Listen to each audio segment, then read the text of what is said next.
Hello, everyone. Good afternoon, good evening, and welcome to today's session.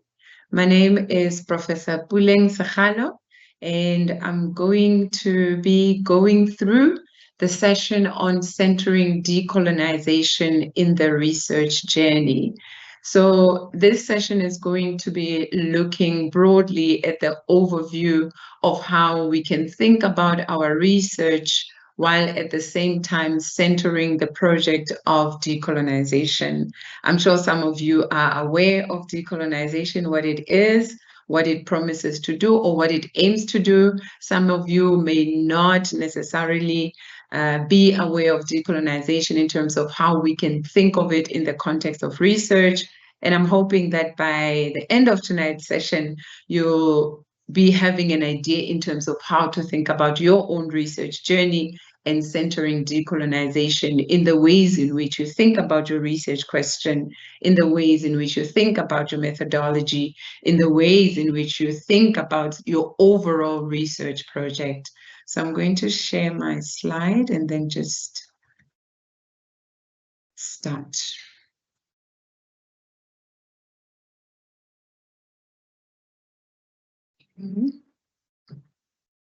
All right, so as I've indicated, we are going to be focusing on indigenizing, Africanizing, and decolonizing research. So looking at decolonization, but at the center of it, also looking at the various layers of how we can imagine or reimagine research. So why do research? Many of you are already, I'm sure, in the middle of your proposal. You've been thinking about your objectives, your aim, and configuring and reconfiguring your research topic, and just thinking about what it is that you want to achieve at the end of the research that you want to do. So I just want to take you a step or two back and just ask a broad question. Why do research? Why do we do research? We're doing research because we're passionate about a particular topic, right? We're doing research because we have a question or questions that we would like to have answered. And so we embark on this journey of doing our master's, doing our doctoral study, so that we can be able to grapple with this question or questions that we're having and to be able to answer them. So we're going to be looking at how are we asking this question? So from what lens are we asking this question? And what steps do we need to follow to be able to answer this question? And what is it that we need to center in the ways in which we answer the question that we're asking? So broadly, one of the reasons why we do research is because we're interested also in contributing to society. We're interested in responding to the national imperatives. We're interested in responding to the regional imperatives. So it's not just about the South African question. Some of you might not even be based in South Africa. So we're also thinking about the regional, so continental question. What is it that we are grappling with within the continent, and how is your research, your work going to, or is aiming to respond to these challenges that are being confronted by the continent? And of course, as we're thinking locally about the questions that we have, it's also important to think about the impact of the work that we're doing at a global perspective. So we often call this global, right? That you think globally, but you're doing the work locally. You're doing the work locally, but you're imagining that this work that you're doing locally is going to also have the possibility or potential to have a global impact, right? So you should think about addressing your social and community issues. Many of our societies are grappling with huge social ills. So how is your research question attempting to respond to these social issues, to respond to these community issues? And where are these communities based? And this is a very critical question as we move towards why do we need to think about decolonization, right? Where is your community based? And Paul Zelezer, one of the critical thinkers in Africa around issues of education and knowledge production, argues that the generation of knowledge for social impact is something that our universities should have in the forefront, right? So we don't do the generation of knowledge, or we don't do research for the sake of doing research. It's important that at the end, we also need to ask. So I'm hoping that these are also some of the conversations that you're having with your supervisors to say, but why is it important for you to do this kind of research?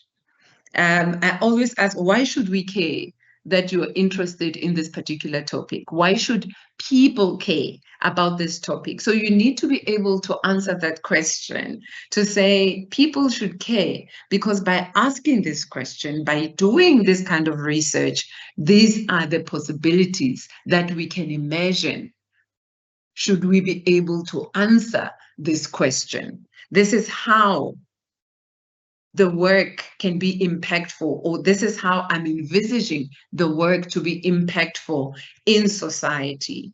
So these are some of the things that you should be keeping at the back of your mind. So when we think about knowledge production, it's always important to realize that knowledge in its purest form is not neutral. Right? Knowledge as we know it, particularly within our university contexts.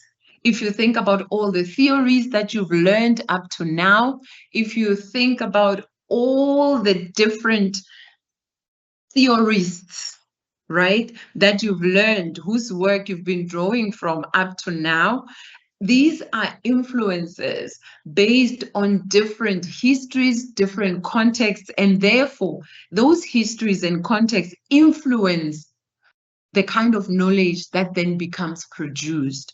And for a very long time, knowledge production has been very much centered from the global north. It has been centered from a Euro-Western perspective, right? And this is as a result of colonization. So colonization came, and we all know its impact in all the colonized countries, all the colonized people, and the different ways in which people have been colonized. So that colonization influenced the ways in which we look at the world, we understand the world, we understand ourselves even, based on the tools that have been made available to us and that have been deemed as universal.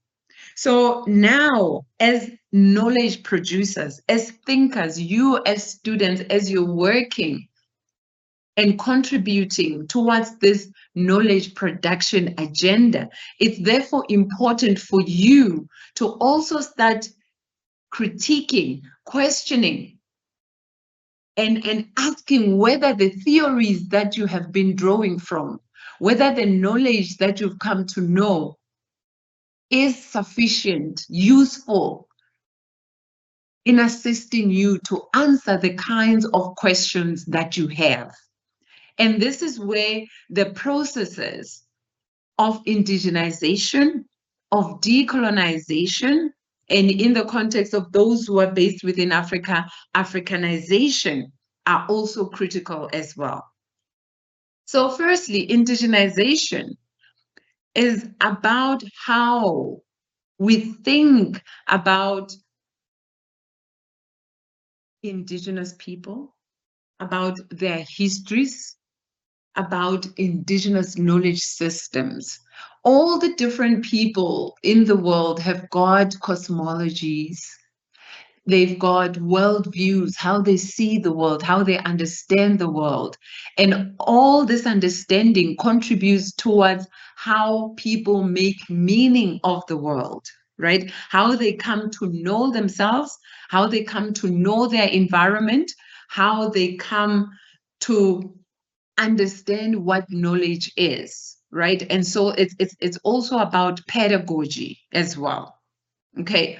And indigenization is also about the need for transformation, for rethinking, where we start realizing that the knowledge productions, the modes of knowing that we've come to know is actually insufficient for us to understand the world. We are grappling with many challenges right now in the world.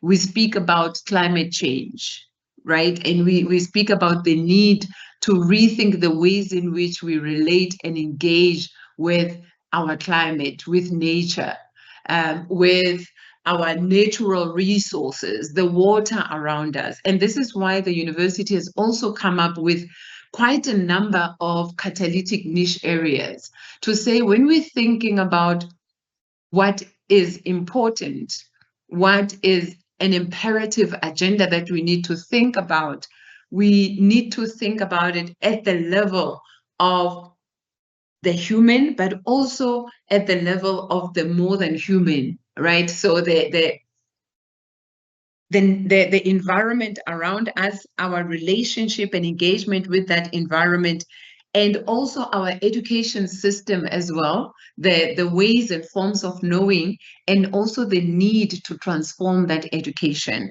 So that transformation happens in the moments when we conduct research. That transformation happens in the moments when we start thinking critically about the questions that we're asking when we're doing our research. So when you're doing your master's or your doctoral studies, what informs the kind of question that you come up with, right? Whether you are in economic sciences, whether you are in law, whether you are in philosophy, or whether you are in agricultural sciences, what is it that informs the ways in which you approach the kinds of research problem or questions that you put forward? And therefore, the need to start reimagining and thinking about the role of indigenous knowledge in how you approach your research question. So, and I would like you to just for a moment think about your own research, think about your topic, and then think about the possibility of what it might look like for you to take on an indigenous perspective in how you approach your research. What might that look like? What are the possibilities? How would your question shift? How would you ask your question differently if you were to put indigenization at the core or at the center of the work that you're doing? Are you centering the culture where your research is based? Are you doing your research within a particular community? Are you doing your research in the lab? But even if you're doing, is that research intended? The experiments that you're running, at the end of the day, the results that you're going to find, whom are you hoping to implement this on, or in which communities are you hoping for the implementation of the results of your research, of your study? Do you even understand the culture or cultures of the communities that you're hoping that your research will have an impact on, right? What are their beliefs? What are their practices? So if you're doing research on water, for example, I know one of the biggest projects that we have at the university is also around nanotechnology. And so nanos in relation to how we think about research on water, water purification, water within our rural farming communities, trying to ensure that we have enough clean water for our communities coming out of our taps. But do we even understand the kind of relationship that people have with water, right? Do we understand the different roles that water plays in people's lives? Beyond just drinking, beyond just cooking, that in some societies or in some cultures, water is also a very sacred element in terms of how people relate and engage with it. So it's also very spiritual. So to what extent do we even think about these things when we're doing our research? Who do we have conversations with when we're conducting research? So even as we think about nature conservation, do we even understand how Indigenous people used to engage with plants and understand plants and use plants? And what are the possibilities if we were to imagine working in collaboration with our communities in the research that we're doing? Whether you're doing your research out there in the community or you're doing your research in a lab within an institution. These are some of the questions that you need to be thinking about. Many Indigenous peoples' histories and knowledges and way of lives were relegated to the margins as a result of the colonial project, where colonialism rendered many of Indigenous people's lives or way of being or knowledges as being inferior, as not being relevant. And what has that done in terms of what we're missing out on as we are contemplating and attempting to respond to the challenges that are confronting us as a people, as the world even. And this is why indigenization is important for us to think about when we're thinking about our research.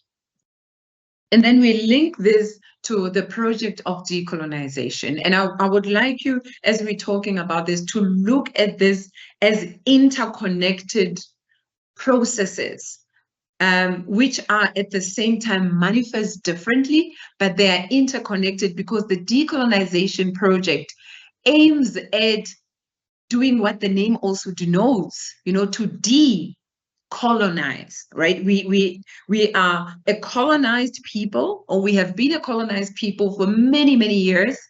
And so this move towards saying, how do we undo colonization? How do we move and shift from colonization? And doing that, understanding that we are dealing with years and years and years and years of a systematic system that aimed at relegating other forms of knowing and being in the world to the margins, right? So it's about the reorganization of structures. It's about the ideologies that have been put out there. It's about the discourses. It's about universities and what universities provide, understanding that when universities were built, when universities were brought, for example, in the colonized spaces, such as Africa, for example, that it was about transporting the Euro-Western forms of knowledge, and it was about transplanting that in the minds and the ways of being of the colonized. So even as we moved from colonization, many countries got their independence. Many of the universities, even to this day, continue to mimic that colonization agenda. So we may speak about transformation, we may speak about more access. For those who could not access universities before, now they should access universities. But what kind of knowledge are they accessing? If we can think about the example of 2015 in South Africa, when we had the fees must fall, there were a number of things that the fees must fall movement was looking at. And one of them was to say there is a need for us to decolonize. There is a need for us to study within universities that represent who we are. And therefore, the curriculum should change. And therefore, what is taught should change, right? So it was not just about the fees and affordability of getting into universities, but it was also fundamentally about the core of what the university itself represents and what it provides, and whether it really contributes towards producing graduates that are able to go back to their own communities and utilize that knowledge in a way that does not diminish the communities, in a way that does not belittle our communities, in a way that does not create the kinds of hierarchies that the Euro-Western education has for a long time done in many of our communities, right? And this is found in many of our disciplines. When we think about education and when we think about what we mean when we say someone is illiterate, right?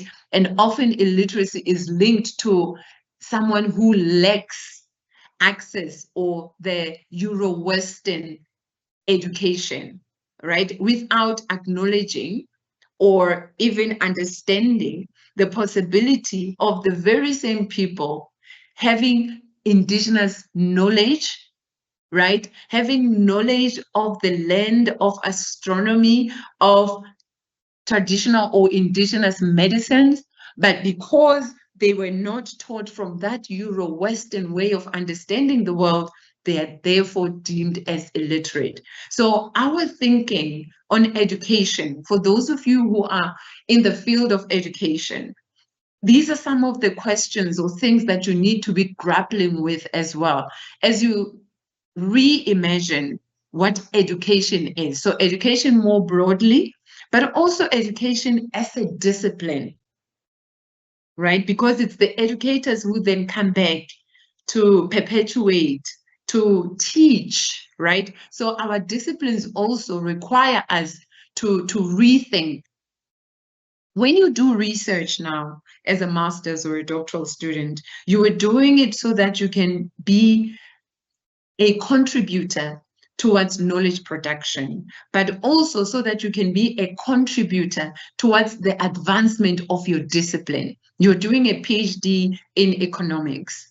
So what is it that you're hoping that PhD in economics does or contribute? So how is your research going to transform the discipline of economics, right? How is your research going to transform the way in which we understand law practices? Is the Roman Dutch law sufficient? Is it enough? What about some of the many laws and rules that are there within the traditional legal systems? What are the possibilities for centering these in the ways in which we understand law and its practice? Right? So this is part of the decolonization agenda, to ask some of these questions that we have not been asking before.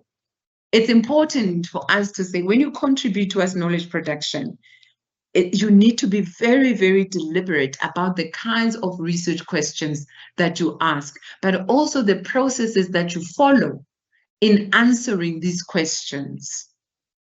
And then, of course, Africanization. For those who are based within the African context, when you move beyond indigenization, which also includes Africa, we also understand that indigenization also includes all the different people around the world who are indigenous to particular locations, to particular areas, to particular traditions, right? So many of the colonized people in your Americas, in your North America, in Australia, in New Zealand, so in different parts of the world, and the indigenous knowledge systems in those places as well is critical. So when we move down to Africanization, we're saying, how do we then reimagine knowledge production while centering Africa and African ways of knowing in the work that you're doing, right? How do we see Africa in the research that you're doing? Right? So it's about making African culture the center of Africa's development. We talk about the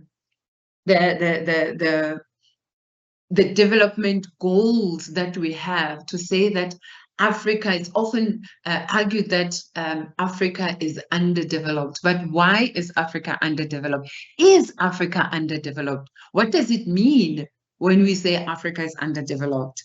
And what would it mean, therefore, for your research to contribute towards this development of Africa? We always speak about African solutions for African problems. What does that mean in the context of your research, right? How would your research speak to that concept of Africa's answers for its own problems? We know that when it comes to research and research production, Africa has been rendered to the periphery and seen as the consumer of knowledge and not the producer of knowledge. So you, as graduate students, you are sitting in a potential space, or you're a privileged space of thinking about how you can actually contribute towards the development of Africa. So indigenizing research has been defined in many ways by different people. It's the process, I said they're interconnected, right? It's also part of the decolonizing agenda. It's about decolonizing our research methods. So if we indigenize research, we need to rethink our research methods.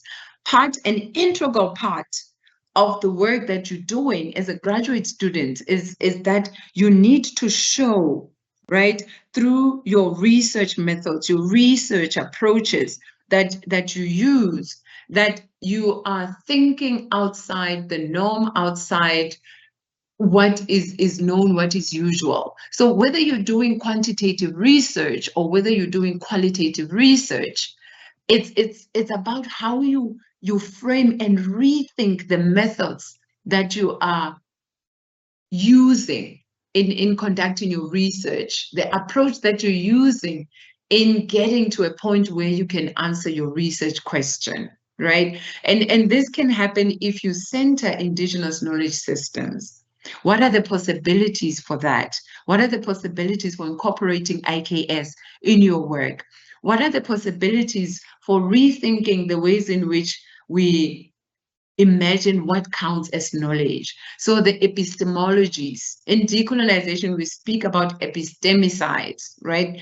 And epistemicide is how other ways of knowing outside of the Euro-Western universalized ways of knowing, how all these other ways of knowing have been rendered null and void, have been marginalized, have been inferiorized. And this was part of the project of epistemicide. So killing of other ways of knowing, other ways of understanding the world, right? Because epistemology is about knowledge, it's about knowledge production. So in your research, how would you imagine epistemologies, right?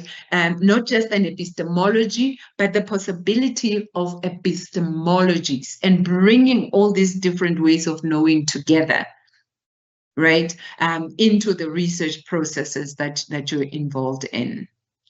I've already spoken to the importance of thinking about the values and beliefs in the research. For a long time, research has been looked at in a way that one can actually be purely objective. But I think over time and over years, and that's why we also now have qualitative research, that it is not a pure, the process of doing research is not pure in such a way that one can be fully objective, because you are at the same time part of the process of research, even as you're conducting research. Whether you're using a test tube in a lab, you are influencing the process of that research. And therefore, what you're going to write up or what you're going to conclude is not fully possible to 100% have your beliefs and values locked outside, even as you do the work that you're doing. It's at the same time always influencing the work that we're doing. We try as much as possible to get to a point where the results, the data speaks for itself. But who is interpreting the data? Who is determining what the data means, right? So all these things are very important as well. And so when you're doing research from an Indigenous perspective, it also then means the possibility to collaborate and work alongside communities, right? And this is more easier, obviously, for certain disciplines than other disciplines, but there's always an opportunity to work together with communities at various levels of the research that you're doing. So even if you're doing experimental research, because sometimes colleagues will say, but the kind of research that I do does not lend itself to the possibility. It's not possible for me to work with communities, but it is. You really need to think outside the box in terms of how you're conducting your research. How are you asking your question? What are the possibilities for consultation with the community, even as you're doing your research, during the process of your research, at the beginning of your research, or even as you're trying to make meaning of the data that you've come up with? So what are the possibilities for collaboration as you're doing your research? In doing this and opening up the work that you're doing for collaboration will lead, obviously, to a research that is more inclusive, that is more equitable. Who are you doing your research with? Where are you doing the research? Who's included? Who's excluded? And doing research this way will lead us to the possibility of getting to a socially just research, right, that can benefit communities and not just institutions, and not just us getting the qualifications, but at the same time, doing research that's actually going to make a difference in communities. When I started, I spoke about social impact and doing work that's actually going to make a difference in the community. So when you're doing Indigenous research, it's also about saying, how is this work going to benefit the communities around me here, before you even think about the globe more broadly, right? So just quickly, some key principles to indigenizing research include community-centeredness, which I've been speaking to already quite a bit, that we need to imagine the possibility of conducting research in partnership with Indigenous communities rather than on the communities. And those of you who are doing qualitative research, this is very much aligned to much of the research that you do, that oftentimes we use our communities as research data sites. And then we go and we collect data and we collect data and we collect data. And then we come back to the university and we sit with the data, put it on your Atlas TI, you come up with your themes and your codes, and then you interpret the data. And then when you're done, you finalize, you write up, and then you submit for examination, you get your qualification. Life goes on, you get your job or you get your qualification. How often do researchers go back to the communities to engage with the communities about the results that they found, but also even at the end to go back to the communities and say, this is what this work has done. These are the possibilities. If there's policy implication, to say, this is now contributing towards the ways in which we think about this particular issue.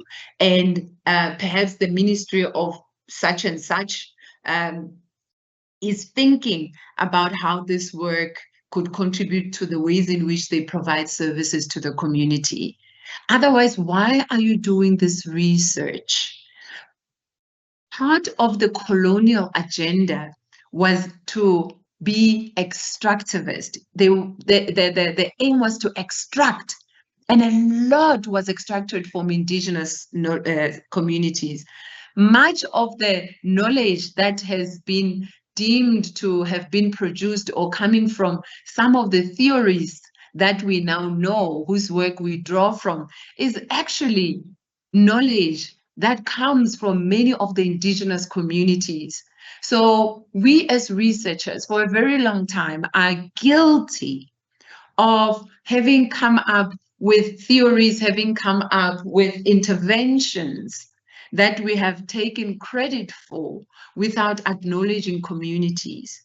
Many communities have been lamenting on how violent the universities have been to them. And that's why for some communities, they refuse to participate in research, because many researchers actually use communities to advance their own trajectories within academia, right? We are all implicated in this. I speak to you as an academic, and I speak to you as people who are in academia as well, who are in the process of advancing yourselves as future leaders in your disciplines. So even as you're busy with your research right now, even as you're busy working towards submitting for ethics, these are some of the things that I would like you to think about. These are all integral to the process of indigenizing research. And the issues of ethics and indigenizing ethics or Africanizing ethics is something that we will have a separate session on, because it deserves its own session, because it's such a critical element to how we reimagine doing research, and also the politics of ethics in the research that we're doing. And this is both in the social sciences, this is also even in the humanities and the arts. We know over a long period of time, also even when we're thinking about arts and artifacts, and things around community rituals and processes that have been extracted and stolen. So even as we rethink in our various disciplines, whether it's the arts, whether it's the social sciences, or whether it's the natural sciences, right? Or whether it's even in the health sciences. The health sciences, I think, it's really at the top in many ways when it comes to indigenous knowledge or indigenous people being exploited by science for the benefit of medical interventions. And much of the medical interventions that we have today and the experiments that were done for many of the drugs or cures that we have today are actually at the back of many indigenous communities that were sacrificed so that we can have some of the advancements that we have in medicine today. And the sad thing is that those advancements are not benefiting many of the indigenous communities because healthcare is so expensive that those who actually gave their lives, or whose ancestors gave their lives unwillingly, cannot benefit from that same medical intervention that is now being used today. So when we're thinking about community-centeredness, it is at this broad level that I would like us to think about it. And so as I'm speaking broadly, I would like you to think about your own research as well and say, as I'm listening, how does this fit into my own research? How can I reimagine my own research based on the principle of community-centeredness, right? And it's also about reciprocity. And this cuts across many indigenous communities. If you've had the privilege of engaging with different indigenous communities from around the world, and understand some of their cultures, and understanding the process of reciprocity, right? That when you do research, and I've been repeating myself now in terms of saying, how is your research going to benefit the community? So the process or the relationship has to be reciprocal. So you are going to benefit by getting data, by getting information, by completing your studies, by earning a qualification. But how is that whole process, your whole journey, also at the same time benefiting the communities, right? How is it promoting respect? How is it promoting and leading to some advancement in the community that you're working in, right? And I would like to challenge you to really move beyond and think beyond the usual lines that we use, right? That this research will contribute towards advancing knowledge in the field of political science, right? That's good and well. But I would like to challenge you to really think beyond just that line, right? To say, but how can my research provide a reciprocal benefit between me as the researcher, between me as part of the university, where as the university we can say, yes, now we have another PhD qualified, which is wonderful. But at the same time saying, how can my research also provide benefit to the community? And that's what reciprocity is about, right? And of course, with humility as well in how we conduct our research, in how we engage with the communities. It's about respect for Indigenous knowledge, and not undermining the Indigenous knowledges, and not undermining the wisdom keepers within the community, right? I think for a very long time we've been educated and trained to believe in one particular way of understanding what truth is, one particular way of understanding what knowledge is, right? And an example that I can give is during the COVID-19, because of this belief, right, that there's only one way in which truth can be known. There's this universal way in which we can understand how solutions can be found.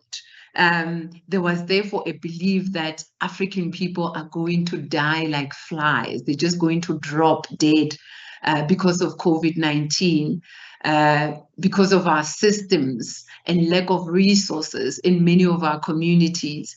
And the way that COVID attacks and hits a person meant that for people who are within contexts such as Africa, it's going to be a sure thing that so many of them are going to die, right? But we know that many people in the communities reverted back to the Indigenous knowledge systems.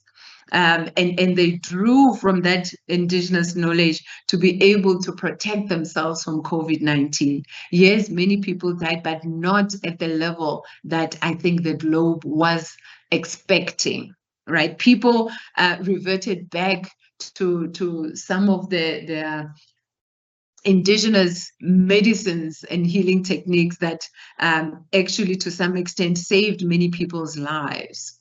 So Indigenous knowledge systems and epistemologies are valued and respected, perhaps not as much as they were, because again of the process of colonization that deemed these knowledge systems as backward, as barbaric, that even as people want to draw from these knowledges, they are looked at as if they are uneducated, they don't know what they're doing, this is not scientific, and therefore you cannot even give it attention. And so that's why we need to start critiquing ourselves and asking different questions, even as we do research. So respect for Indigenous knowledge means that we see Indigenous knowledge systems as equally valid as Western knowledge systems. Remember, Western knowledge systems are also another way of knowing and understanding the world. And therefore, they can never be universal because the context determines so much the ways in which people engage with the world. And then decolonization, as I've indicated, is about challenging and dismantling colonialism, even though it continues to show itself in the form of coloniality. in how colonialism has ended, but its impact and its effects continue to be seen in the world today. And that is why we continue to have so many imbalances in the world in terms of who's got access to resources and who doesn't. So yes, the shackles are now off. The physical shackles are now off, and countries and people have got independence and can move freely. But then we know that capitalism, neoliberalism, marketization, which has also hit universities, unfortunately, now continue to lead to the inequalities that we have in society. And hence we have the project or process of coloniality, which then followed colonialism, right? And so that's why decolonization is so important, also followed by decoloniality, which then assumes that this project of decolonizing is an ongoing one, because the colonial project ended in some ways, but continues in some ways. Politically, it ended, but in other ways, it has not ended. And so how is our work contributing towards that dismantling of these inequalities, right? And here I just wanted to give an example of different ways in which we can imagine learning. I spoke earlier about education and how the discipline of education itself needs to critique itself, right? But also education in a sense of what counts as being educated. And for the better part of the majority of the time, counting as what counts as being educated is the Euro-Western form of education. And so it's important for us to also imagine and reimagine other forms of getting educated, other forms of learning. And these are the indigenization or indigenization processes of learning. And so for the indigenous people in Australia, the Aboriginal people, they offer us this example of symbols that are useful for us to think about what learning is. And I'm just putting them here for you to just have a look at them. The importance of community and community links, this interconnectedness of people, and through that interconnectedness, that learning happens. And some of the indigenous forms of being and learning actually connect in many ways from one context to another. That when you look at the Aboriginals' way of learning, if you were to look at the indigenous African way of learning, you might find some similarities, things that actually speak to one another, right? And these are all forms of learning that were relegated to the periphery. And the question is, what is possible if we were to start rethinking, relearning some of these forms of learning? So community, and the importance of community and what it holds and what it offers, right? Within the African context, we're struggling with the disintegration of families, right? There's an African proverb that says it takes a village to raise a child. But if you look at many of our villages, of our communities right now, that proverb does not really hold anymore. So the fiber of our society to some extent has been lost.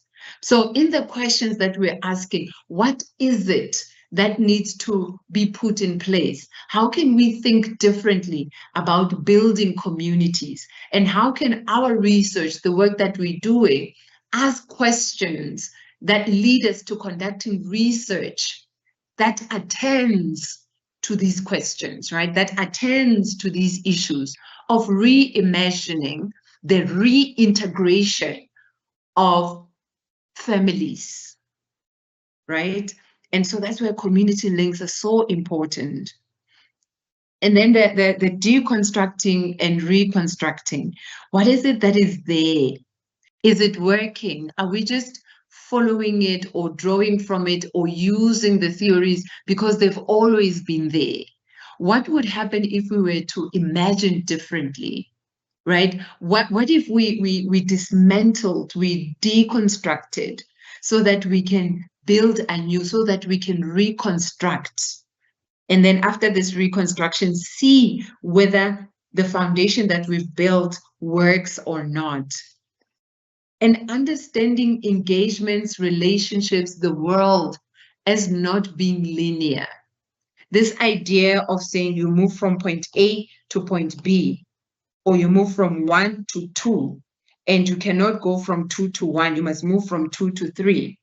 And indigenous ways of learning remind us that the world, or understanding of the world, is not linear, but that the world is non-linear, right? In the African context, we say the world is cyclical. So there's this cycle that you move from one place to another. You end up where you started, you move, and there's always this moving back and forth, back and forth. So you move from 1 to 2, but you don't necessarily have to go to 3. You might move back to 1 again because there is a need or an experience or an encounter that requires you to move back to 1, right? So it's not linear. Understanding of the world is not linear. But in many instances, when we study through the Euro-Western lens, often it's about this linearity in terms of understanding, right? I'm from psychology, so public health. And so this understanding of well-being, of what a well society or a well individual looks like, right? That there isn't this linearity. And these are some of the questions also that I grapple with as well in my research, in my discipline, as I question it in terms of how we theorize, but also how we then diagnose, end up pathologizing, because there's only one lens that we often use. And so it's important for us to continue critiquing this linearity. And we can learn this if we draw from indigenous ways of being.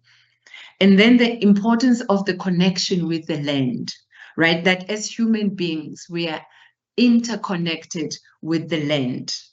And this separation of the hierarchy of beings in the world has led to some of the challenges that we're having in the world. So even as we're thinking about climate change, we need to think about it beyond how we often define it, but also say, what is it that what disconnect has happened that has led to where we are right now, right? Where the life forms in the water, in the sea, is affected by what we're doing to the water, right? And how the land provides, but we should not be greedy in how we take from the land, because that we never give it enough time to recuperate. So, and these are some of the indigenous ways of understanding our relationship with nature. And if we don't go to that understanding, what is it that we're losing? So even as we think about what answers, what responses can we offer for nature conservation, for climate change, how do we reverse, how do we try to undo some of the damage that we've done? Can we do that without really acknowledging or drawing from indigenous knowledge systems as well, where we're not pushed by greed and profit, where we continue just taking and taking and taking and taking from the land and never pausing so that the land can also recuperate, can breathe, can regenerate, right? Think about all the food that we throw away every day, right? The accumulation that leads to waste, even though at the same time, we are living with such huge inequalities? These are the questions that we should be asking in the research that we're doing, right? And so I won't go through all of them, but I just wanted to highlight them as a way to say, how do we do indigenization? How can we rethink the work that we're doing in our research and reimagine learning, right? And what decolonizing learning can be, where we center indigenous ways of being, right? Sharing with each other, that connectedness with the community links. And what is it that happens in the moments of sharing? What do we learn in those moments of sharing, right? Okay. So just continuing, I won't spend a lot of time here because I think most of the things I've already spoken to. It's really about centering. At the core, it's about respect. Right? Much of the IKS was relegated to the margins because it was disrespected, because it was assumed to be useless, to be barbaric, to be backwards, to be unscientific. And at the core of that is disrespect, right? And so indigenization says the work and the knowledges that are there are enough for us to draw from so that we can be able to answer the questions that are out there. So it's also about generosity. Indigenization is about complementarity, right? It does not suggest that the Euro-Western forms of being and knowing is useless or that it is irrelevant for the context that we're in. It's about centering the context that you're in. And then if you are to draw from the Euro-Western knowledge systems, it's to complement that which you're already doing. So what you are centering is what is critical. Okay. How do we do this? We need to think about who we're privileging, whose voices we're privileging, even in the literature review, even in the literature that we're drawing from. So if I were to ask you to put a page on the screen right now of your reference list and ask from the 20 sources that you have, how many of them are indigenous scholars? How many of them are African scholars? And that should tell you, right? That already shows whose voices you are privileging.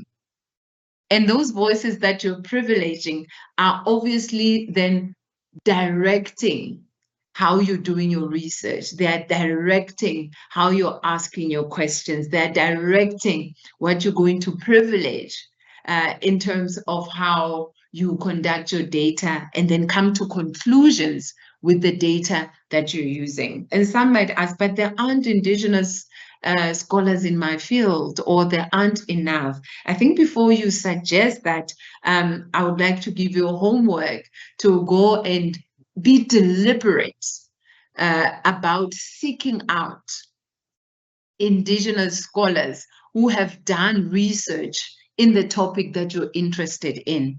Remember, some of this research or this work might not necessarily be easy to find. And again, this was part of the colonial agenda. It was very deliberate. So some of the work is not easily accessible, but it does not mean it doesn't exist. And this is why we have subject librarians. I'm going to ask that you really engage with your subject librarians, visit some of the libraries online, and that's the beauty of now online learning and access to online tools, that you can go to a library at Victoria University, a university in Sydney, in Australia, a university in Canada, where First Nations people have researchers there in the universities doing work. So check what is it that other Indigenous scholars are doing, are asking, have done research on related to the work that you're doing. And that will be the beginning in terms of reshaping. You will see a transformation in terms of reshaping even the questions that you're asking, right? Many scholars or students or even colleagues would say, but how do you decolonize mathematics, right? How do you decolonize?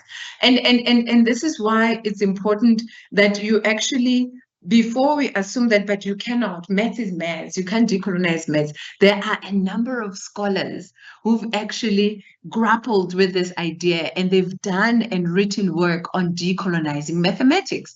Go Google it and you will see there are sources on this, right? You go all the way back to the scholars that were doing mathematical algorithms and theorems and all these equations, and going back to Kemet, to Egypt, but also all the way to Timbuktu.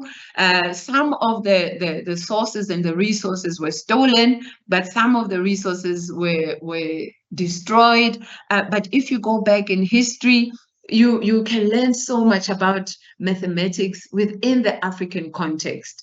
But those of you who are doing maths, if I were to ask you whether there's any African theorist or a scholar or the history of mathematics that has been done where what I've just mentioned has formed part of the curriculum, not so much. And that's why it would become easy.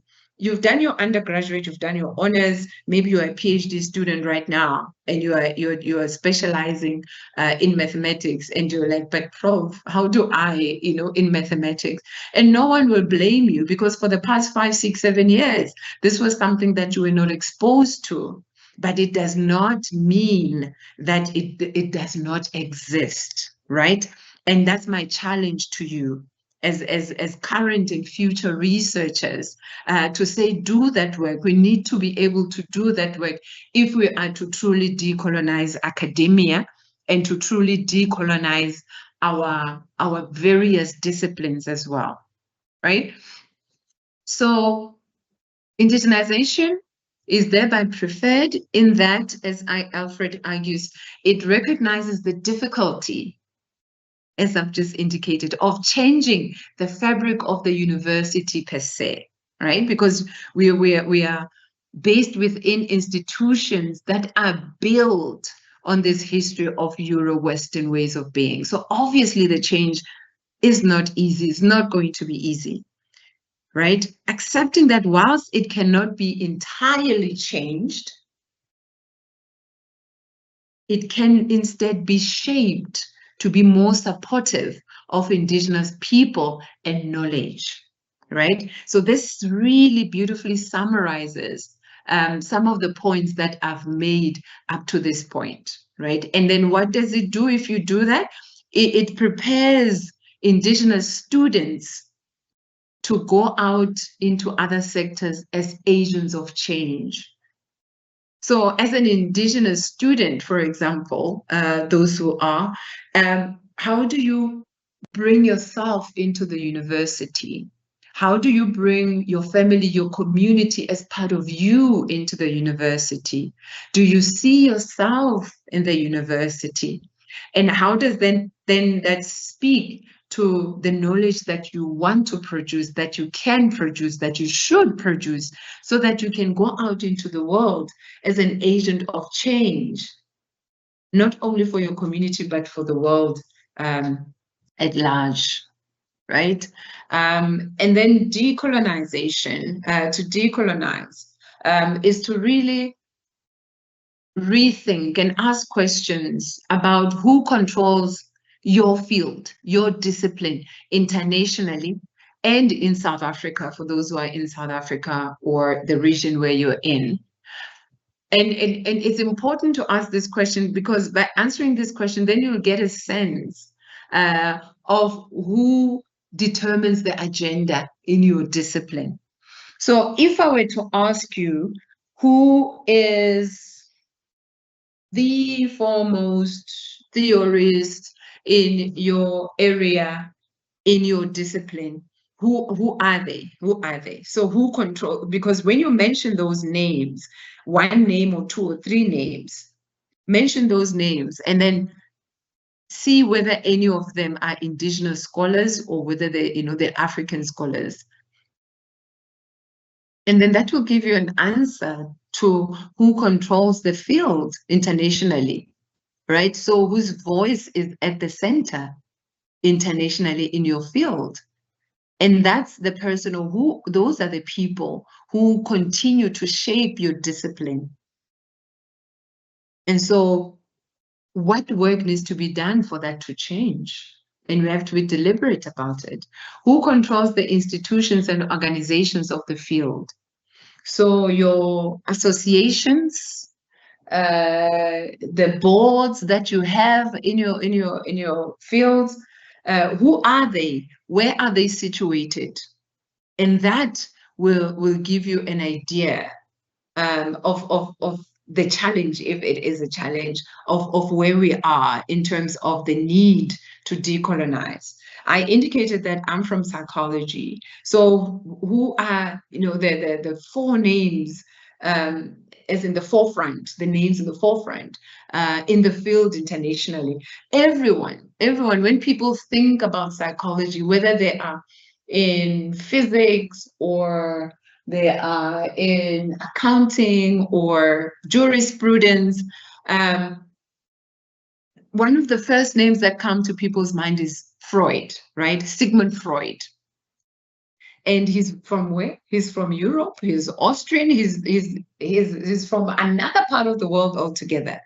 But when you think about psychology, for many people, that's the first name that comes to mind. Even in movies, when they speak about psychology or when they depict psychologists or speak about, they always mention Freud, right? So that is the name at the forefront in the field internationally, right? One of the few names, there are others.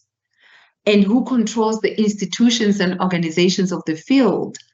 So in the case of psychology, for example, that would be the APA, the American Psychological Association. So it starts from the very basic level of even referencing. So how you reference sitting here in South Africa is controlled and determined by an institution that is sitting in Washington in America. So the American Psychological Association determines where I put the comma and where I put the full stop when I do my referencing, right? So that is the APA. So even in our diagnostic tools, when we decide what's normal and what's abnormal, right? It's controlled by the APA. So the DSM, the tool that you use for diagnostics, is controlled and is also updated and is determined by the American Psychological Association. So I'm giving these examples to show the depth of the things that we sometimes take for granted. So we just say, oh no, this is the referencing style that you have to use. This is the tool, the diagnostic tool that you have to use. But where are you based? What are the implications? Who are the people that sat on the table to decide, to make decisions around some of the tools that you end up using, right? You use the Chicago method, you use the Harvard method, and we often don't consciously think about it, that Chicago referencing style, okay, this is actually Chicago, which is a state somewhere in the United States. Harvard is somewhere in the United States. So when you're speaking about Euro-Western ways of being, it starts from the mundane, right? Some of the things that we don't think maybe matter too much. It's like, okay, it's just the referencing. But it also moves on to even the associations, the institutions, or organizations that control your discipline. So who controls your discipline? And what are the implications of that for you as a future leader in that discipline? right? And then who produces knowledge in and of that field, and including its histories, of course. I'm going to start moving a bit fast. I'm also aware of time because I'm interested in your reflections and your questions as well. Okay. Some of these things really are just articulations of things that I've already spoken about.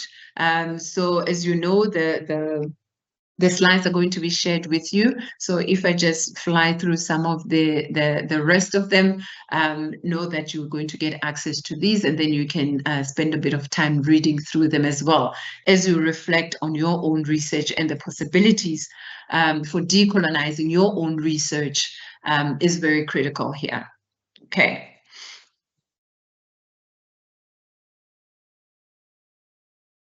So I'm just going to jump that one and just quickly look at some of the concepts that we use that I think maybe might be useful when you think about decolonizing research and some of the possible tools that one can think about in terms of saying, what does it mean, though, to decolonize research? I've spoken about epistemicide, right? So it's the erasure of indigenous knowledge system.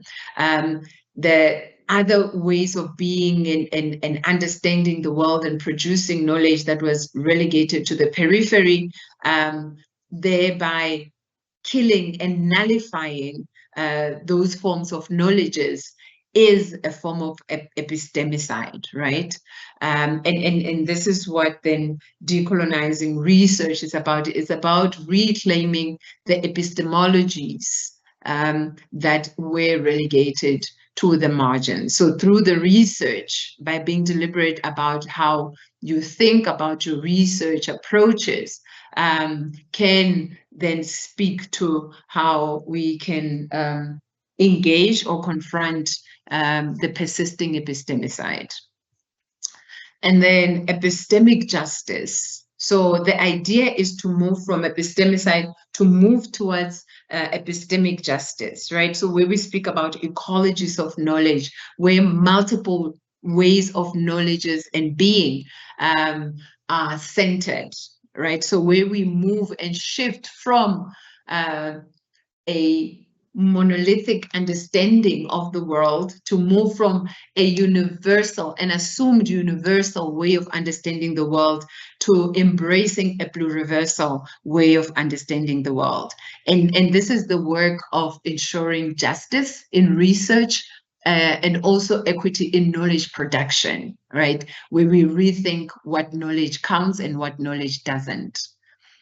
And then also it's about research ethics and rethinking really research ethics, where we prioritize what we've already discussed earlier, reciprocity, right? And being very deliberate about it and explicit in terms of what does reciprocity mean in your research, right? I indicated that we're going to focus on research later in the year, but I think it's important for us to start thinking about this now, but also because ethics should not be understood as a standalone, right? That section where you say research ethics, I'm going to ensure that there's informed consent, confidentiality, all of that. No.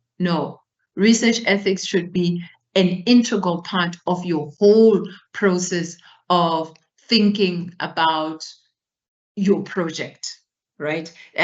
Each and every step in the literature review, in the research method, all the different parts and aspects of your research are about research ethics. So it's about reciprocity, it's about respect, it's also about accountability. As a researcher, who are you accountable to? Right? I'm interested actually literally now in the answer to this question. Who are you accountable to as a researcher? Right? So we understand the basic research ethics principles as they were determined in the Belmont report about consent, right? Going back again to the horrors that were done in the past, about consent, about confidentiality. But again, when you're thinking about indigenizing research, there's also a need to problematize what we mean by confidentiality, even consent itself. And we will discuss this in greater detail later. But the idea here is that we need to think about research ethics broadly and to think about research ethics beyond all these steps that we often recite in the research proposal or the dissertation, the thesis that we write, that these are the different steps that are required, that I need to put there as part of research ethics. But research ethics as being intentional in how you're doing your research, because colonialism was a very unethical project of dehumanizing and killing of people, of epistemologies, of histories, and therefore to decolonize is also an ethical agenda. Okay. And then positionality also is important, acknowledging your social location and acknowledging your biases as well. And you'll remember at the beginning when I was talking about placing yourself in the research that you're doing and the influence that you might have, your values and beliefs, that whether you're doing an experiment in the lab or whether you're working in a community somewhere doing ethnographic studies, it's important for you to think about your positionality. And this links with reflexivity, right? You need to reflect on how you come into the research that you're doing, right? Examine your own research practices, examine the assumptions that you come with in the research that you're doing. And that's why now in many of the research projects, it's a requirement. It never was a few years ago, but now the section on reflexivity has become very critical because there is now a need for you to also position yourself and place yourself in the research that you're doing. And so it's very, very critical. I know it's very central within qualitative research, but I don't think it's as much within quantitative research, which I would actually argue that it's also very critical there as well. So these are some of the key elements that one would think about when you imagine the possibility of doing decolonizing work or thinking about decolonizing research. Okay. And here again is another example. Earlier, I gave an example of Indigenous people in Australia, the Aboriginal people. And here is another example, and this one is from Hawaii. And this is a scholar, Pokalainui, who offers the various phases of decolonization according to their understanding, right? That is about rediscovery and recovery, right? To rediscover who we are as a people, our language, identity, that much of the languages of people were lost because of the privileging of colonial languages. So to rediscover that which was lost, rediscover ourselves as colonial subjects, and then to recover, right, some of the histories, the cultures that were relegated outside of the realm of knowledge and science as well, right? But to also, part of the work that we need to do, because of the long history of colonialism and the trauma and the woundedness that comes with that, is that the dis-ease, some of the challenges in our communities is also because of the need to mourn the loss, right? We need to recover because so much has been lost, but to also offer space to mourn. Lainui argues that even as we're saying there's now a move beyond colonization, but also that there's continued assault on the oppressed and colonized people. And this is through neoliberalism. This is through capitalism. This is through the project of accumulation and accumulation at the expense of the environment, at the expense of the world, at the expense of the disenfranchised people. So it continues. It looks different, but it continues, right? And then part of decolonizing, part of indigenization, part of Africanization involves dreaming. Some might say, but sure, how do I do this? How do I imagine this in the research that I'm doing? We need to start imagining, right? So imagination and dreaming, and invoking these histories and saying, what can we learn from these histories? And dreaming of the possibility of centering IKS in the work that we're doing. What might that look like, right? And then having commitment in that. You are privileged in a sense that you're in an institution where there is openness. The fact that we're even having a session such as this one is because UNISA has made a concerted effort to ensure that the project of transformation, of reclaiming Africa's intellectual histories, is one that is at the core of the work that we do, even at the research that we do as students and even as researchers, right? So there is that commitment to change. So the work is not only on you as a student, but it's also with the backing of the university to say that we provide a platform and support for you to do this work, to imagine, to dream, and to come up with research methods that are outside of the box, right?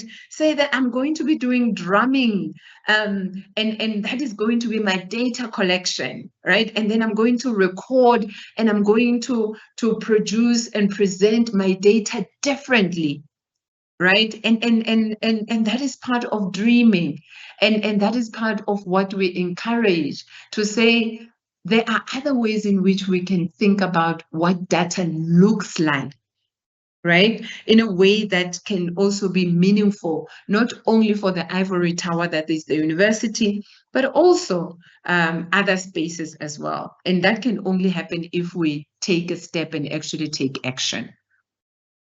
Okay, I'm gonna jump at this now. So this is just, again, a summary of some of the things that I've spoken about around decolonization.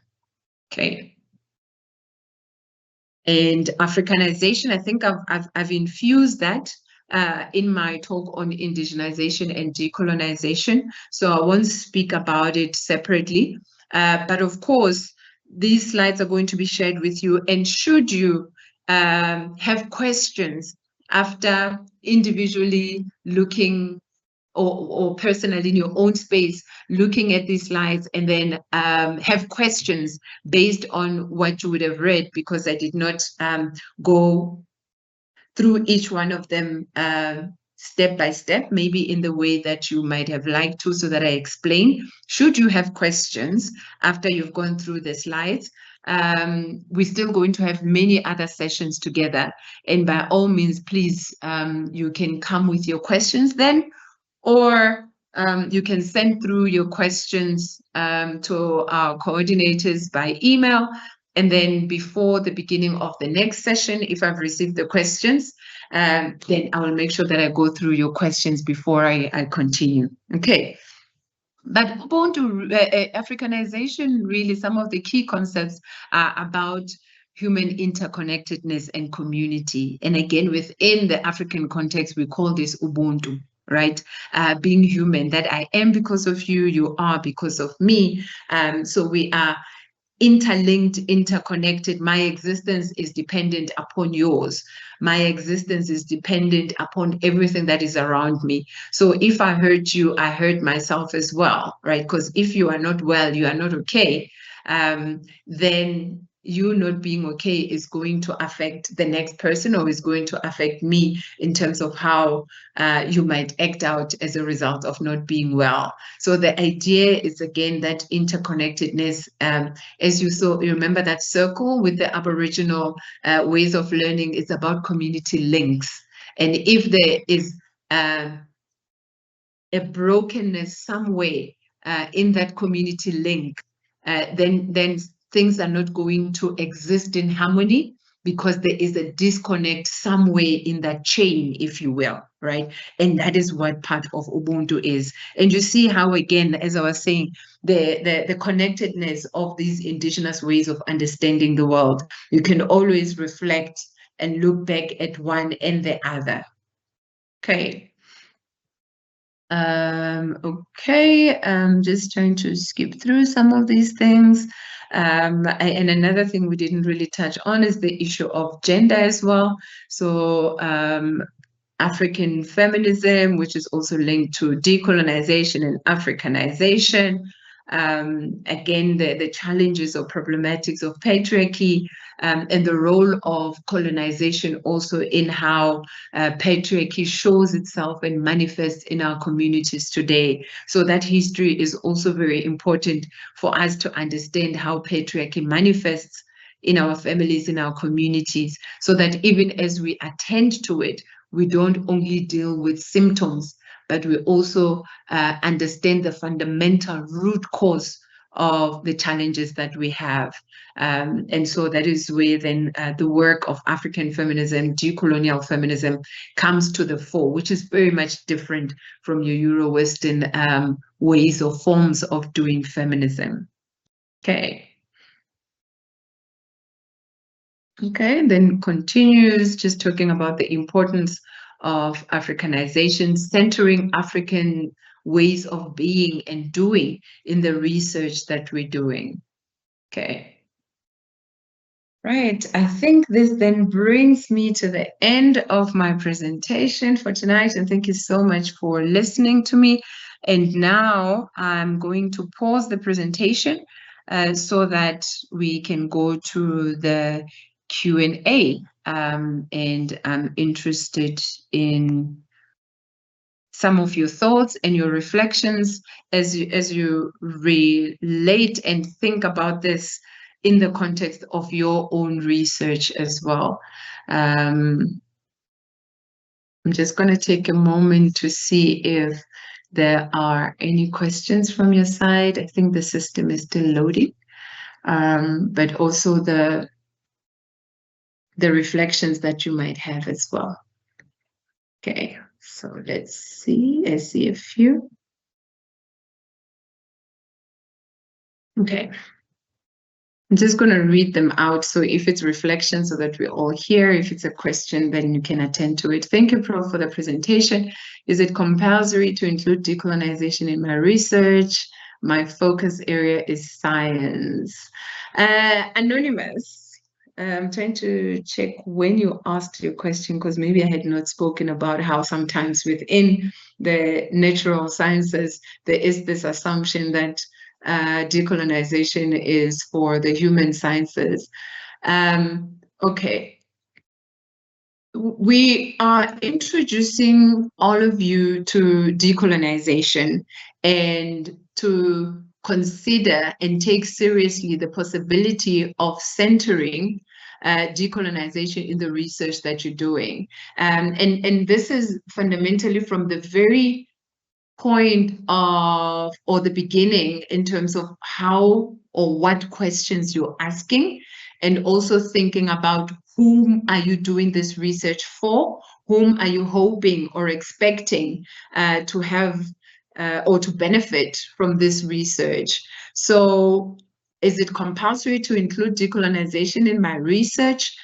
At the moment, my understanding is that it's not compulsory, but it is very, very much recommended that you do. So we're having these conversations with you as students, but also with the supervisors as well, about the importance of ensuring that if we are serious about the national regional imperative, rethinking, reimagining, and in the context of UNISA, reclaiming Africa intellectual futures, that we have to start rethinking the ways in which we do research. So including or centering decolonization in your research process is imperative, is very important, and it's something that I would like to encourage all of us to consider in the work that we're doing. You're saying your focus is science, and by that statement, it immediately assumes that perhaps science is not included in the decolonization agenda, or that it might not be relevant for the sciences. You might be doing environmental sciences, you might be doing agricultural sciences. How do we understand even the politics of food? How do we understand taking care of the crops? How do we understand taking care of even the livestock? How do we understand issues of climate, right? So even in how we think about engineering and its role, and how we manufacture or produce, right? Whether it's chemical engineering, how do we work with various forms of chemicals? And sometimes when even in chemical engineering, or if you're doing work to be a chemical analyst, for example, you might be working with herbs, right? You might be working with plant life. And that also incorporates or can incorporate IKS in it, in terms of how you think about it, in terms of how you test, in terms of how you understand the medicinal value of things. And so it's about opening up the space for the possibility of saying what is possible, or what can be possible, if we center indigenous knowledge system in the ways in which we produce medicines, right? We believe in going to the chemist or going to the pharmacy, and we're given capsules, right? We're given antibiotics, we're given medication to deal with the different ailments that we get. And some of them, the beginning stage of actually producing that medicine started from the plant, right? And then we take it to the lab, we test, and then there are many processes that the testing and the experimentation goes through, that we get to the final product that is now that pill that you take from the pharmacy, which often has got 100 side effects, right? And these are some of the things that we do not speak about as well. So even as we, I think, have conversations, debates, and challenge each other about the importance, the usefulness, the life-giving forms that medicine, Western medicine offers us, we also don't spend enough time, again, about some of the negative of that kind of medicine, because of some of the testing and processes that they go through, and what happens in the body through taking these kinds of medications that have gone through these processes of being shaped and reshaped until it gets to a point where you've got this medicine that you can take. So what are the possibilities if perhaps we were taking some of these medicines in their purest form?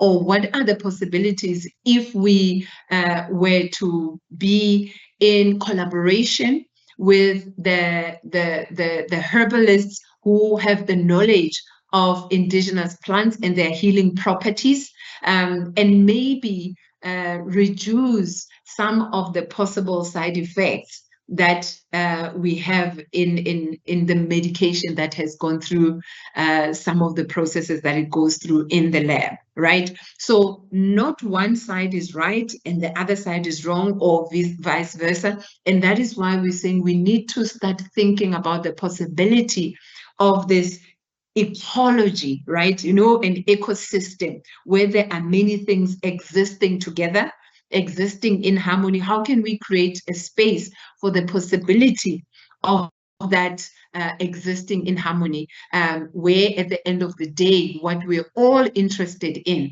is the well-being of the end user, if you will, right? So what is it that we all care about? We all care about the end user. But unfortunately, as we know, when it comes to the politics of pharmaceuticals, it's also not just only about the end user, it's also about profit.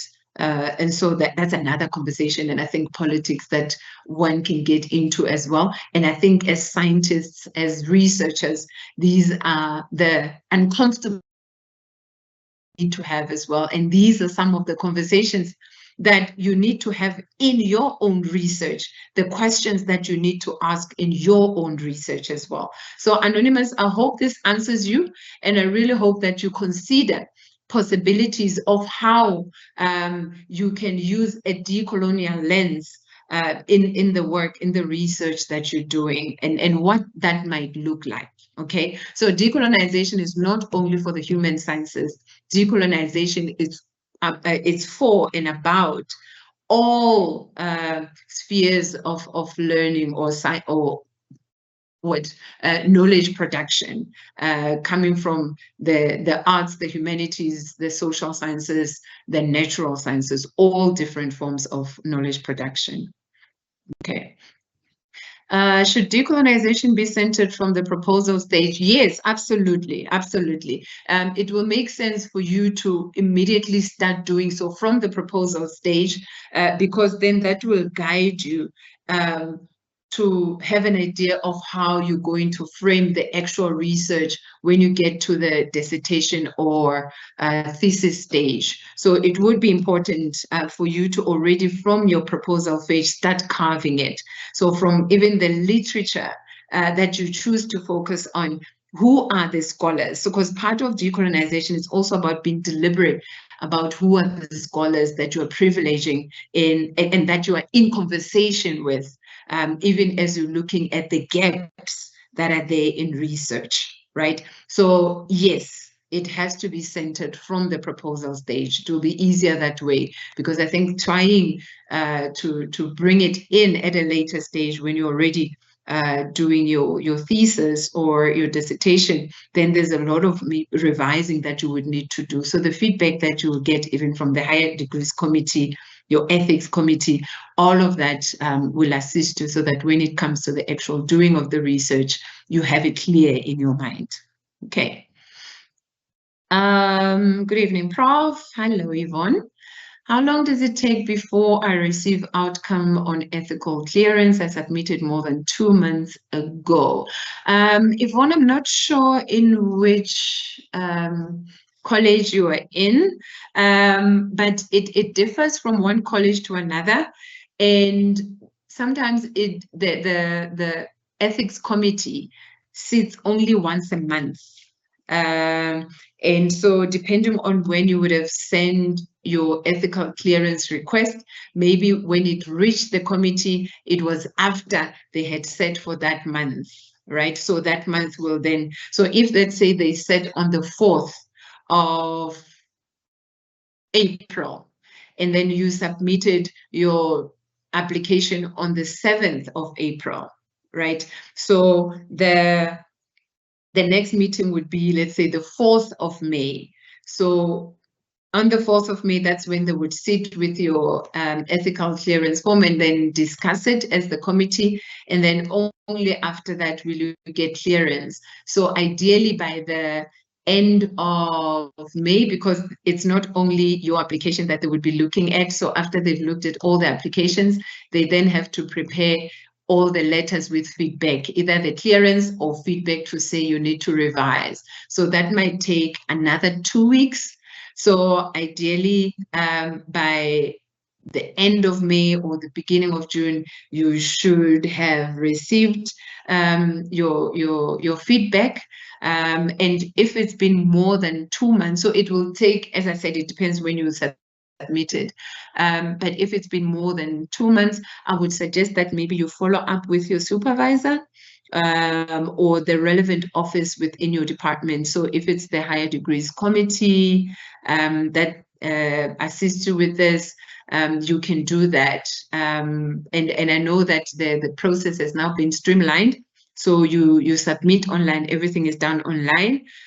So please just try and follow up. And if maybe you're not sure how to do that, I suggest that maybe you have a conversation with your supervisor to assist you in following up. I know that it's a bit of a frustration because without the clearance, you cannot start with the actual research. So all the best with that. Please do follow up and check.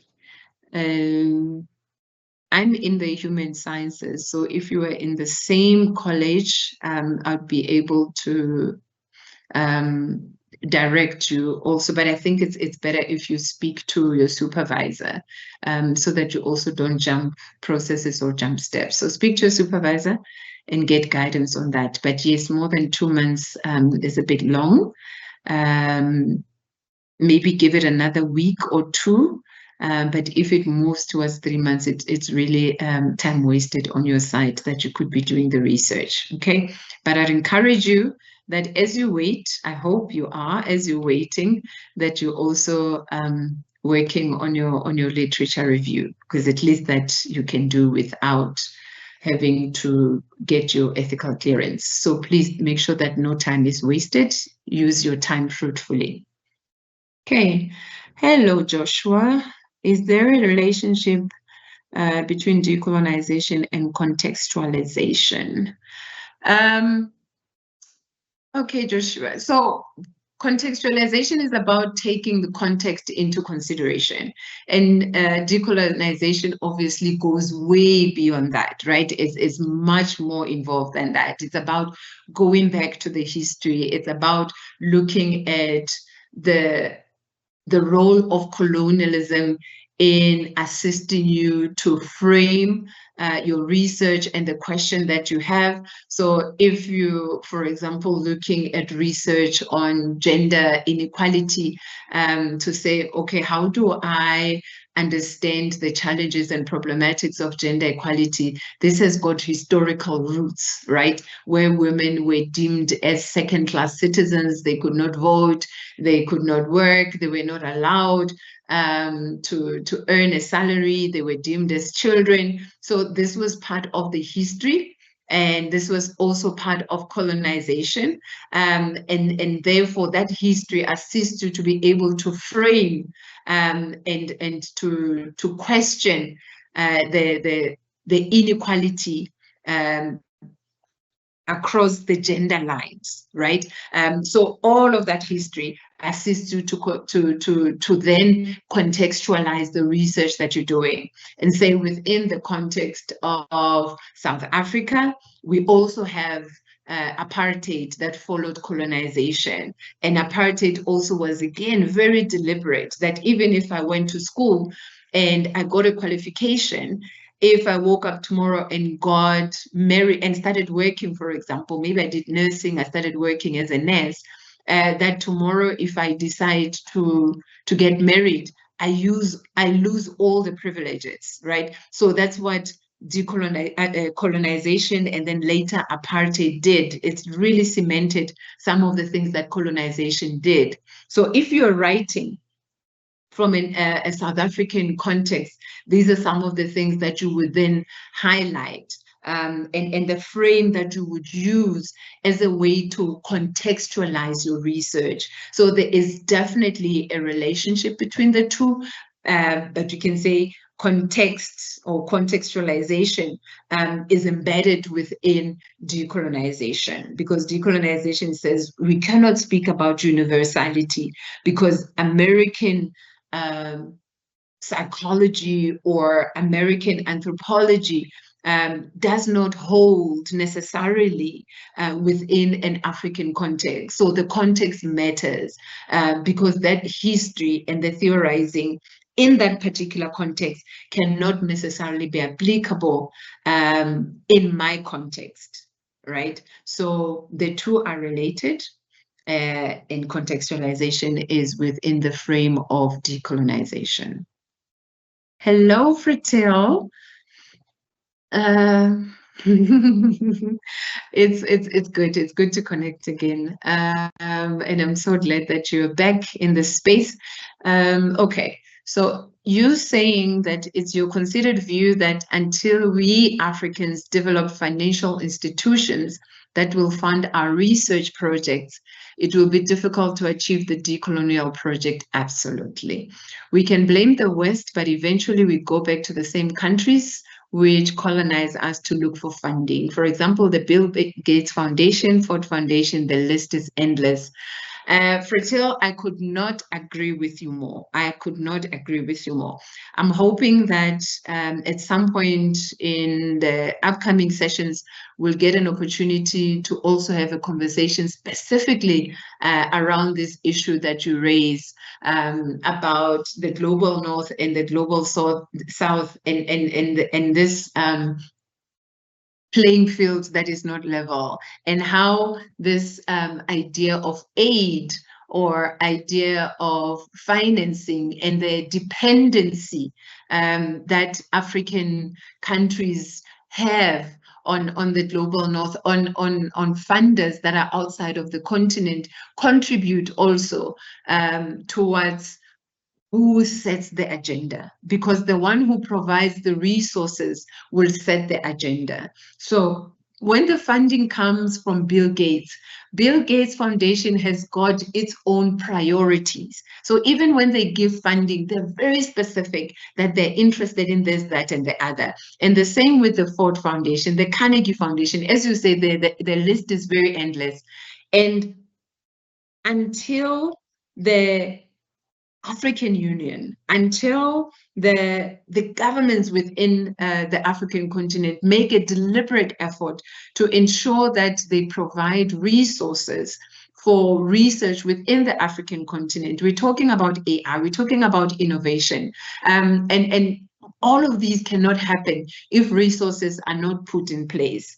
There have been talks at those levels, right, at the AU and all the different parts of the continent around how we can shift, right, and reshape the agenda for ourselves.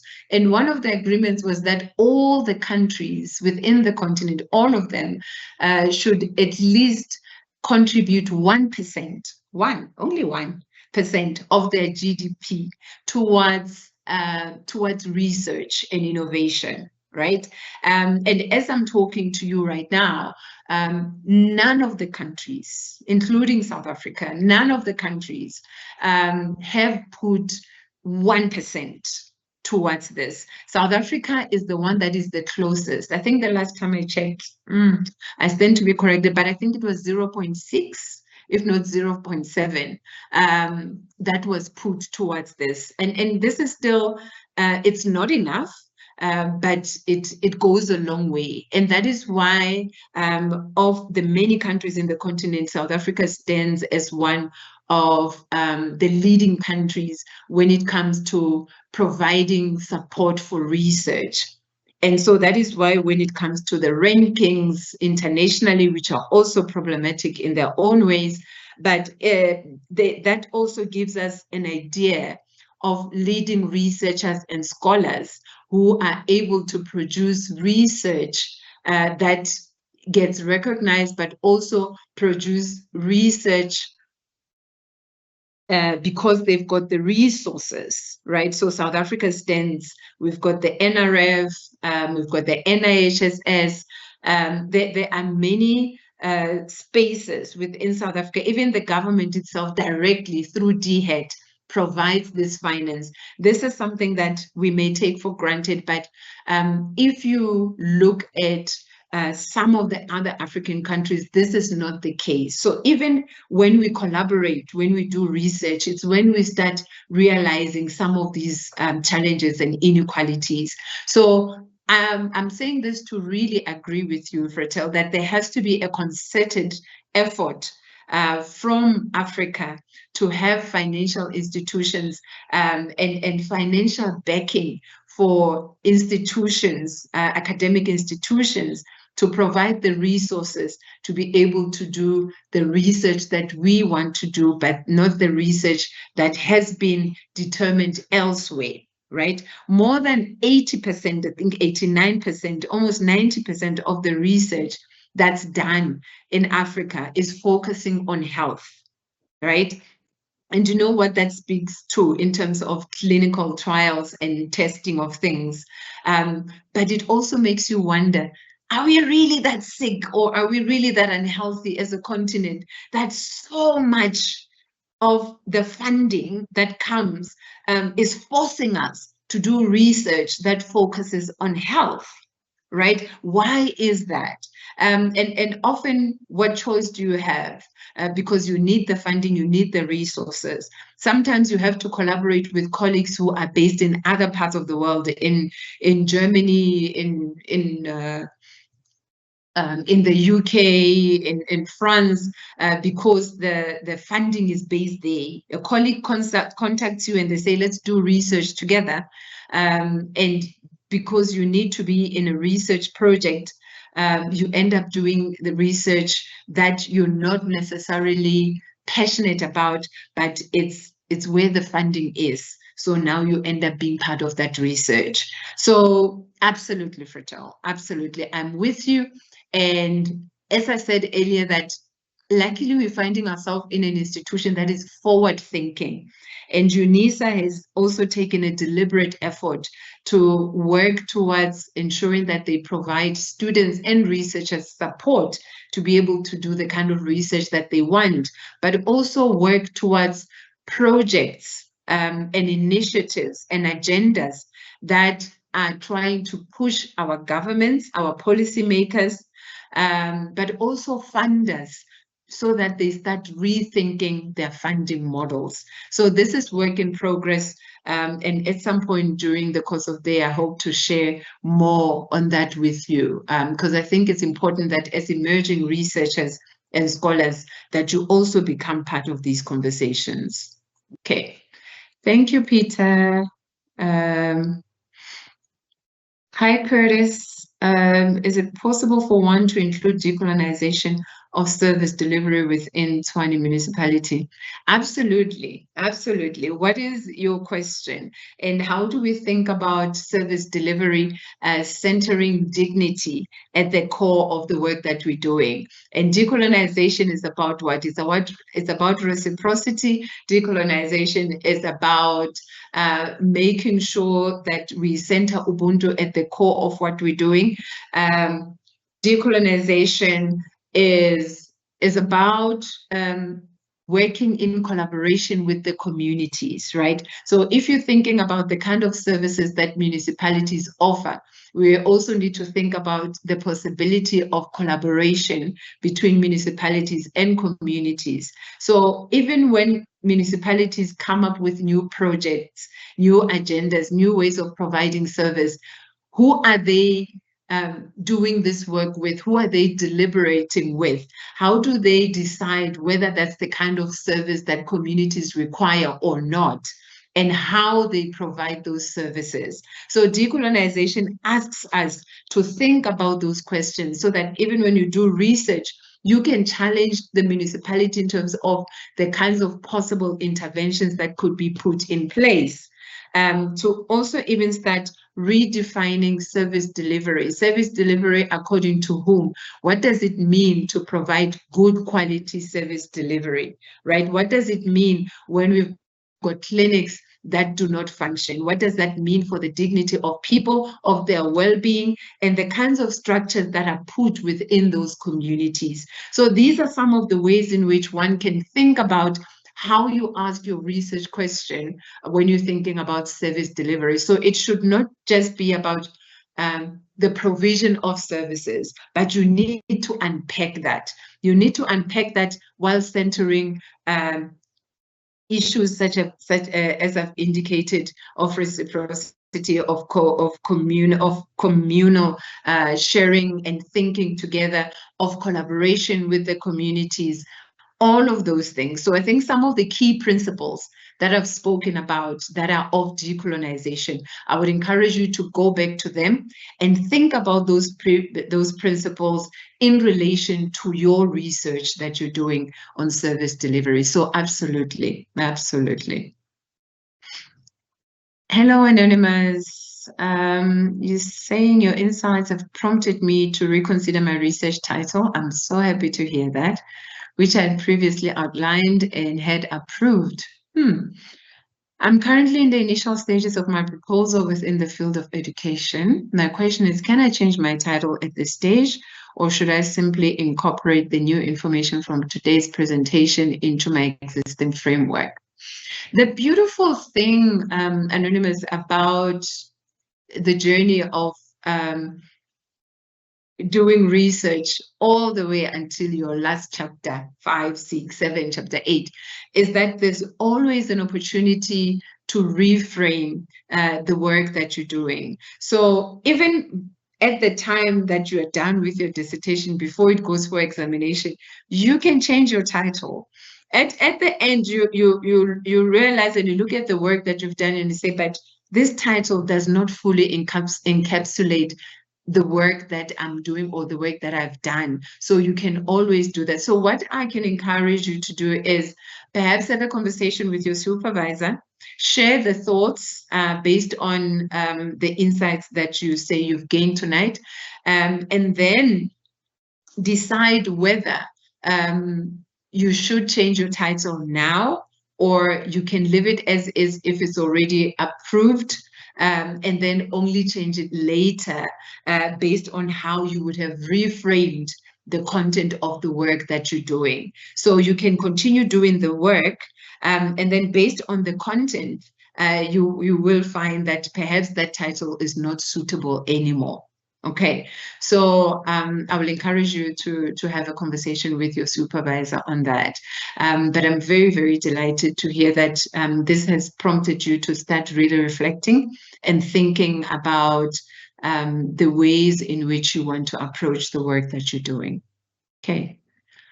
Olerato, good evening. Olerato Sajalo. Okay, I've just found a relative tonight. Okay, Olerato, lovely to meet you.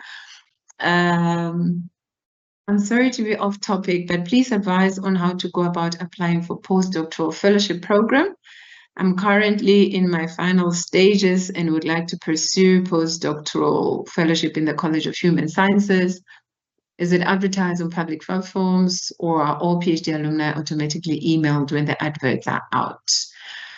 The last point that you mentioned is actually a very good idea, and one that I think we should bring to the attention of the research directorate, because I think that's a good idea. But to answer your question, yes, the adverts are out. When there are openings for postdoc fellows, there are adverts that are sent out. So you will need to check on all the UNISA social media platforms. And if you're still in the UNISA system, you'll probably then see it on INCOM as well, or on My UNISA, on eNews. So check the various platforms. When the adverts are out, you should be able to find them there. Okay, so that's how you can do it. But in the meantime, as you're finalizing your studies, you can also familiarize yourself with the requirements of the program.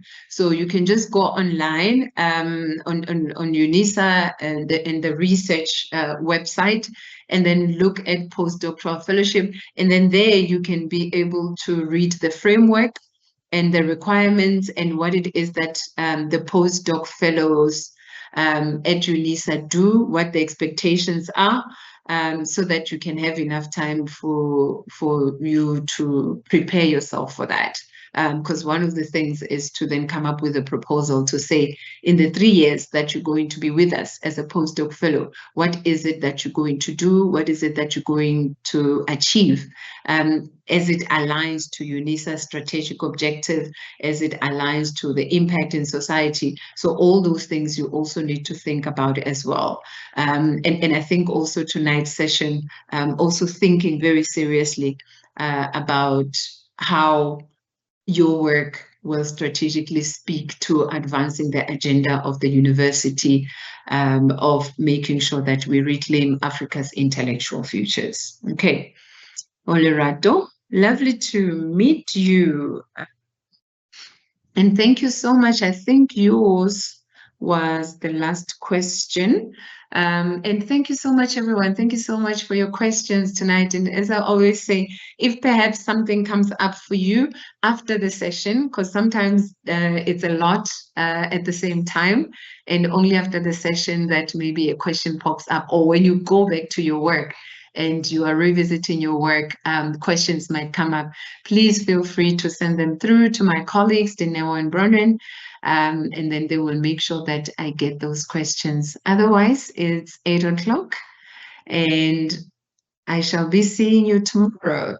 Tomorrow we're having a session on research methods, qualitative research methods, and I look forward to seeing all of you at that session as well. And with that, depending on where you are, have a good evening, have a good afternoon, and I look forward to seeing you tomorrow. Goodbye, everyone.